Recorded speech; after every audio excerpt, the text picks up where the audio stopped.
If I told you that your thoughts every single day might be quietly shaping the reality you encounter, not as positive thinking, not as self-help, but as something far older, something echoed across ancient traditions again and again, the laws of consciousness. In modern science, consciousness is usually explained as a byproduct of the brain, neurons firing, electrical signals transmitting, and from that, thoughts, memories, emotions arise. It sounds reasonable, but here's what's strange. Across human history, almost every mystical tradition has suggested the exact opposite.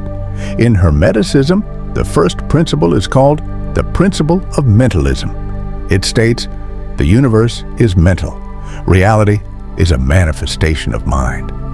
In Vajrayana Buddhism, ancient texts describe consciousness as a stream of awareness, a continuous flow that projects reality itself. In Vedanta, the entire universe is described as the play of Brahman's consciousness. Now, if these were just myths, that would be one thing. But the problem is, more and more modern experiments are beginning to push scientists to reconsider a deeper question. What if consciousness is not the result of reality, but a participant in it, or even a force that shapes it? And what fewer people realize is this. Within these ancient traditions, there isn't just philosophy. There is a system, a set of principles, describing exactly how consciousness interacts with reality. Principles that have been hidden, misunderstood, or quietly ignored. So today, this video is not about thinking positive or changing your mindset. This is something deeper. The laws of consciousness no one really explained to you, and why, once you truly understand them, you can never see the world the same way again. But before we step into those laws, we need to answer one question. Why has this knowledge almost disappeared from modern society? The hidden history of consciousness. If consciousness truly has the power to influence reality, why were we never taught this in school? For most of human history, the power of consciousness was not a secret. Quite the opposite. It was considered core knowledge, at the center of philosophy, religion, and mystical traditions. In ancient Greece, the philosopher Plato proposed a striking idea. The world we perceive may only be a shadow of a higher reality. In his famous allegory of the cave, human beings are like prisoners trapped inside a cave, watching shadows on a wall, mistaking them for what is real. But true reality, he suggested, exists on a higher level, one that consciousness can access. Centuries later, in the mystical traditions where Egypt and Greece converged, a legendary figure appears again and again, Hermes Trismegistus. In a text known as the Kybalion, the first principle is stated with remarkable clarity. The all is mind. The universe, at its core, is mental. Reality itself is an expression of consciousness. And yet, as modern science advanced, these discussions about the relationship between consciousness and reality began to disappear from mainstream education. Philosophy was pushed aside. Mystical traditions were dismissed as superstition, and consciousness was reduced to nothing more than a byproduct of the nervous system. But here is the problem. If all of these ancient traditions were completely wrong, why do they appear again and again across different civilizations? Egypt, India, China, Greece, cultures with little to no contact, yet all pointing to a similar idea. Reality is not entirely independent. Consciousness is always involved. And this leads to a more unsettling question. What if this knowledge about the laws of consciousness was not lost, but slowly, intentionally hidden? Because once people truly understand the role of consciousness, their entire perception of reality would change. And now, we step into the first real principle, one that appears in almost every mystical tradition. Consciousness has never been a passive observer of reality. Consciousness is a force. Law 1, the observer effect.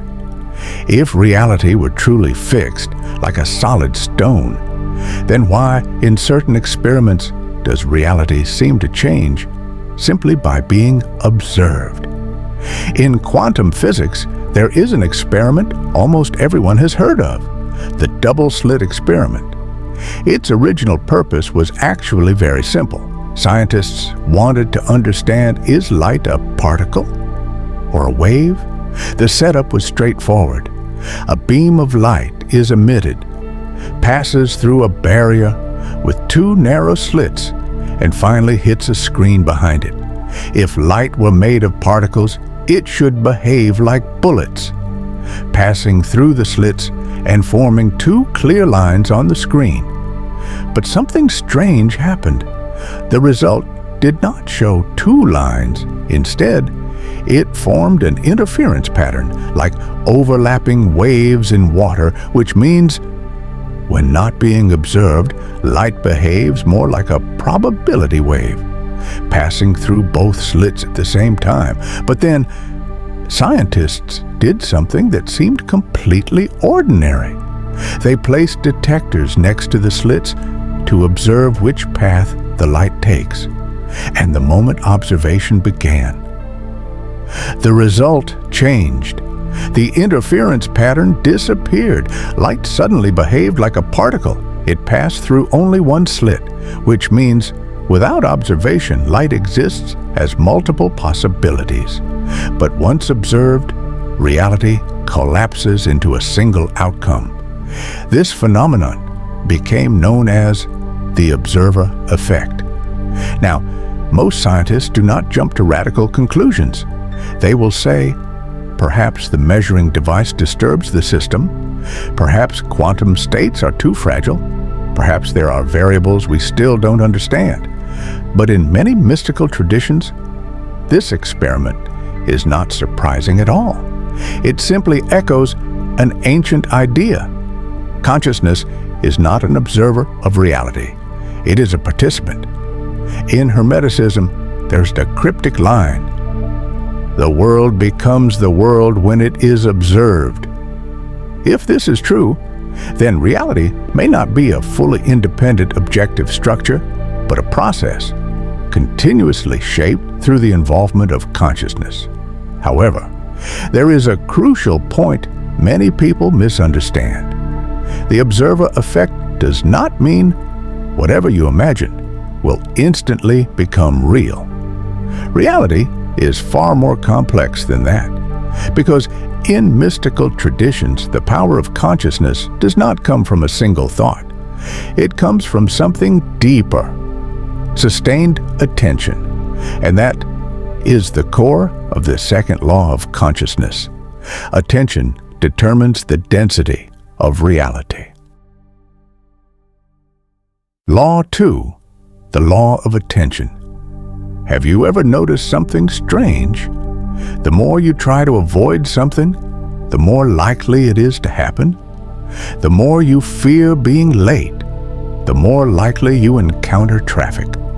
The more you worry about losing a relationship, the more tension begins to grow.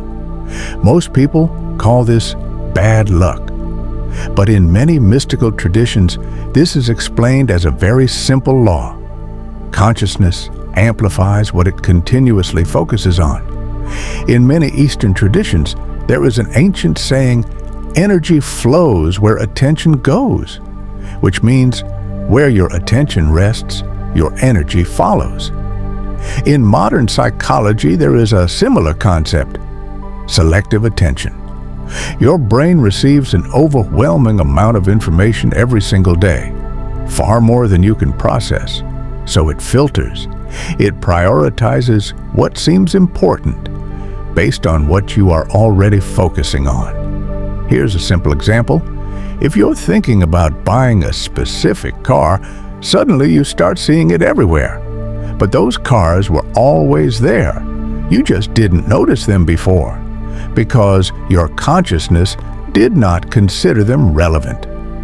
But in mystical traditions, this idea goes deeper.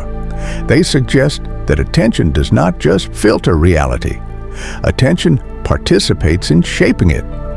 In many meditation systems, attention is seen as an amplifier of energy. When a thought, an emotion, a fear, or a desire continues to occupy your awareness, it begins to form a structure within your mind. And over time, those structures influence your decisions, your behavior, and even your environment. Eventually, you begin to encounter reality that matches what you have been focusing on. This is why so many ancient practices emphasize training attention, meditation, focus, inner observation, not to relax, but to become aware of what you are feeding into reality. But here is a deeper question. If consciousness truly has this power, why don't your thoughts instantly change reality? Why can someone visualize success, yet nothing changes? The answer may lie in the third law of consciousness, a rarely discussed but critical factor: emotional frequency. Law 3. Emotional frequency. If consciousness truly shapes reality, why is it that thoughts often feel powerless, while emotions change everything? Many people, when they first encounter the idea that consciousness creates reality, make a very common mistake. They believe, if I think about success more, if I imagine wealth more, if I visualize my ideal life enough, reality will begin to change.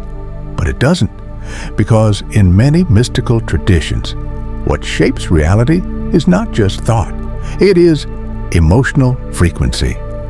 In ancient yogic traditions of India, emotions are understood as vibrational states: anger, fear, jealousy. They contract consciousness, they tighten it. But emotions like love, calm, and trust expand consciousness. Now, this may sound abstract, but modern neuroscience reveals something similar. Your emotional state directly affects how your brain makes decisions. When you are in fear or anxiety, your brain shifts into a more primitive mode. It searches for threats, it avoids risk, it chooses short-term safety. And because of that, the decisions you make in that state tend to lead you into more situations that match it. In other words, emotion does not just change how you feel, it changes the path of your reality. This is why many ancient systems do not begin with controlling thoughts. They begin with stabilizing emotion, meditation, breath, inner observation, not to relax, but to develop a deeper ability to not be controlled by your emotional state. Because within the laws of consciousness, emotion acts as an amplifier. A thought without emotion comes and goes, but a thought wrapped in strong emotion becomes stable. It stays, and because it stays, it begins to influence your behavior, your choices, and your environment. This is why ancient traditions keep repeating one idea. It is not what you occasionally think that shapes your reality. It is what you consistently feel. And when we combine attention with emotional frequency, a striking realization emerges. Most people are not creating the reality they desire. They are unconsciously reinforcing the reality they fear. And this leads us to the fourth law, a mechanism few people ever notice: the structure of the subconscious. Law 4. Subconscious structure. Have you ever noticed some patterns in your life keep repeating? The same kinds of relationships, the same conflicts, even the same failures. As if reality is replaying the same script, Most people explain this as bad luck, fate, or coincidence. But in many mystical traditions, this repetition is understood as something else: subconscious patterns. In psychology, the subconscious refers to the mental structures that influence your behavior without you being aware of them.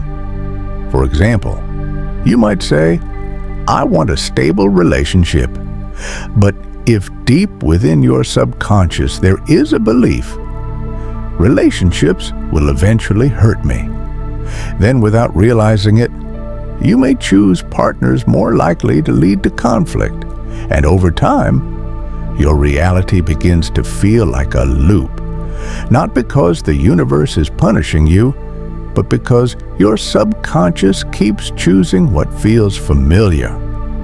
Interestingly, many ancient traditions described this long ago. In Buddhist philosophy, there is a concept called karma. Most people interpret it as good actions bring good results, bad actions bring bad results. But on a deeper level, karma can be understood as a kind of inertia within consciousness. Every strong emotion, action, or attachment leaves an imprint. These imprints do not disappear. They accumulate, and over time, they form a structure. So when new situations arise, your consciousness is naturally drawn to what matches those structures. And that's why you meet familiar people, enter familiar relationships, face familiar challenges. So in a sense, reality is not entirely random. It is a mirror of your inner structure. But here is the key. Many traditions also emphasize these structures, while powerful, are not permanent.